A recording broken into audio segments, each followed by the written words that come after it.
শুধুমাত্র একটি দেশের প্রতি আনুগত্য দেখানোর জন্য তাদেরকে এখানে নিয়ে আসা এবং কিছু কিছু ক্ষেত্রে তাদের যে সমস্ত সাংস্কৃতিক কর্মকাণ্ড এবং অনুশীলন সেটা বাংলাদেশে সেটার চর্চা করানোর দৃষ্টান্তগুলো দেখেছি এবং এই জন্যই করবে তারা দেখেছে বিভিন্ন পরিসরে যে আমাদের আচরণটা কি আর অন্যদের আচরণটা কি।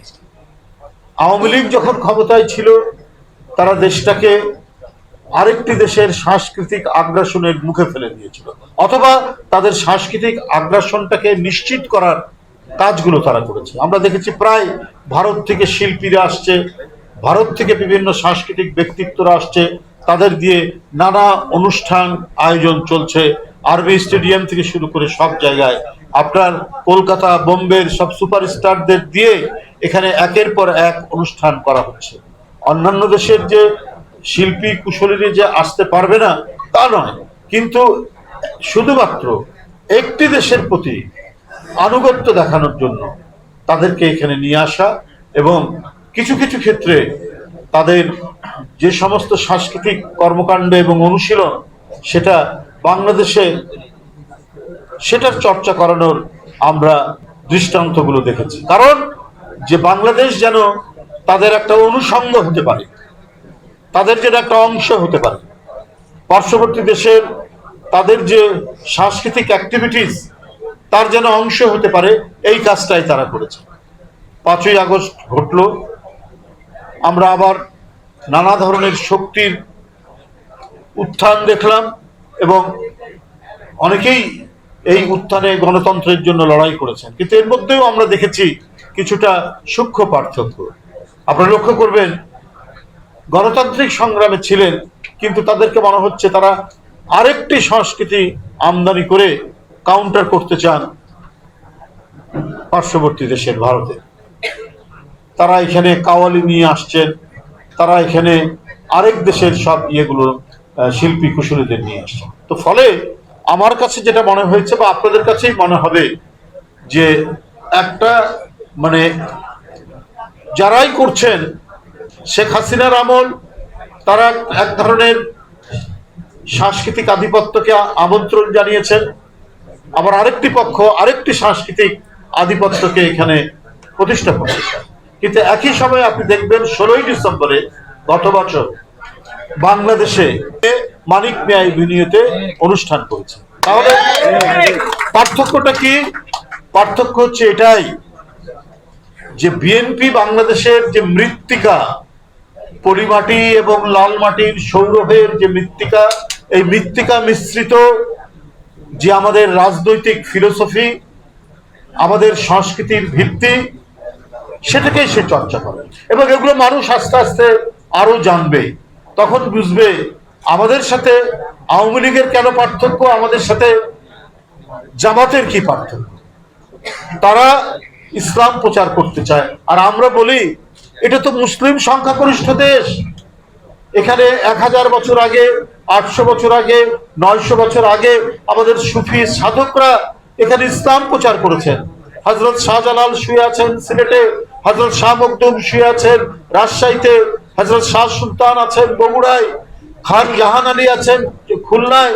সারা বাংলাদেশ এই সুফি সাধকরা একেশ্বরবাদের দিকে, তাওহীদের দিকে সেদিন ইসলামকে প্রতিষ্ঠিত করেছেন।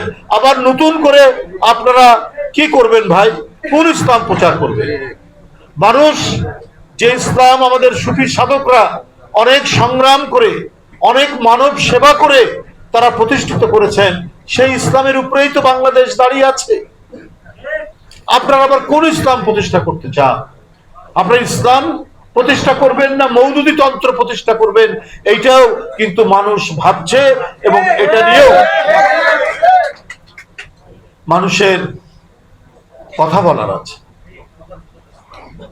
আমি আপনাদের কাছে বলতে চাই যে বাংলাদেশে কেউ কেউ মনে করছেন যে বিশ্ববিদ্যালয় এক ধরনের ফলাফল হয়েছে। আমরা গণতান্ত্রিক যে ইচ্ছা, গণতন্ত্রের সাধারণ জনগোষ্ঠী বা ছাত্র সমাজের ইচ্ছার প্রতিফলন, তার বিরুদ্ধে চারণ করি না। কিন্তু এই প্রতিফলন ঘটানোর জন্য যদি কোনো ইঞ্জিনিয়ারিং হয়, আমি জালিয়াতির চাইতে ইঞ্জিনিয়ারিংকে প্রাধান্য দিচ্ছি, নানা কৌশল করা হয়, তাহলে এটা কিন্তু ধরা পড়বেই, যেটা আমরা জাহাঙ্গীরনগর বিশ্ববিদ্যালয়ে দেখলাম, ঢাকা বিশ্ববিদ্যালয়। বাংলাদেশে ছাত্র রাজনীতির ঐতিহ্য হচ্ছে এটা একটা উৎসবের মতো পরিস্থিতি। সেই উৎসবে যারা পূর্ববর্তী যারা বিশ্ববিদ্যালয়ের ছাত্র সংসদের প্রতিনিধি ছিলেন, ভিপিজিএস ছিলেন, তারা যায়, তারা কথা বলে, কিন্তু ঢাকা বিশ্ববিদ্যালয়ের ভাইস চ্যান্সেলর তিনি কোড অফ কন্ডাক্ট তৈরি করলেন, তিনি তৈরি করলেন একটা আচরণ বিধি, যে বাইরের কেউ আসতে পারবে না। ভাই, বিশ্ববিদ্যালয়টা কি বিচ্ছিন্ন কোনো দেশ নাই, ভ্যাটিকান সিটি তো নয়, দেশের মধ্যে দেশ তো নয়। সারা বাংলাদেশের জীবনের যে প্রবাহ, সমাজের যে আকাঙ্ক্ষা, সেটা প্রতিফলিত হয় বিশ্ববিদ্যালয়। যারা বিশ্ববিদ্যালয়ের সাবেক ছাত্র, প্রাক্তন ছাত্র, তাদেরও বিশ্ববিদ্যালয়ের সাথে একটা মিথস্ক্রিয়া থাকে, একটা ইন্টারাকশন থাকে। এই কারণে ইউনিভার্সিটি অ্যালুমনাই আছে, ডিপার্টমেন্ট ওয়াইজ আছে, সব বিষয়ে কারণ একটা বিশ্ববিদ্যালয়ের সাথে একটা সম্পর্ক রাখা। কারণ যে প্রতিষ্ঠানে 4-5 বছর একটি ছাত্র পড়ে, তার মধ্যে একটা আবেগ তৈরি। ঠিক তেমনি ভাবে যারা ছাত্র রাজনীতি করেছে, ওই নির্বাচন আসলে তারাও গিয়ে বলে, তার সময়ের অভিজ্ঞতা বলে, সাধারণ ছাত্রদের বলে তার দলের পক্ষ থেকে। কিন্তু এই বিশ্ববিদ্যালয়ের ভাইস চ্যান্সেলর একটা উদ্দেশ্য সাধনের জন্য সরকারের কিছু মানুষের সাথে যোগসূত্র হয়ে তিনি হাত পা বেঁধে একটা একচেটিয়া নির্বাচন করার প্রচেষ্টা তিনি করেছেন, যাতে একচেটিয়া একটা ফলাফল তৈরি করা যায়। ভাইস চ্যান্সেলর সাহেব বলেছেন, আপনারা সুষ্ঠু নির্বাচন করুন তার কলিগদেরকে, আপনারা যদি না করতে পারেন তাহলে আমি সব ফাঁস করে দেব।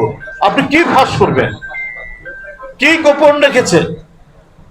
একটা নির্বাচনে তো সবকিছু উন্মুক্ত থাকতে হবে।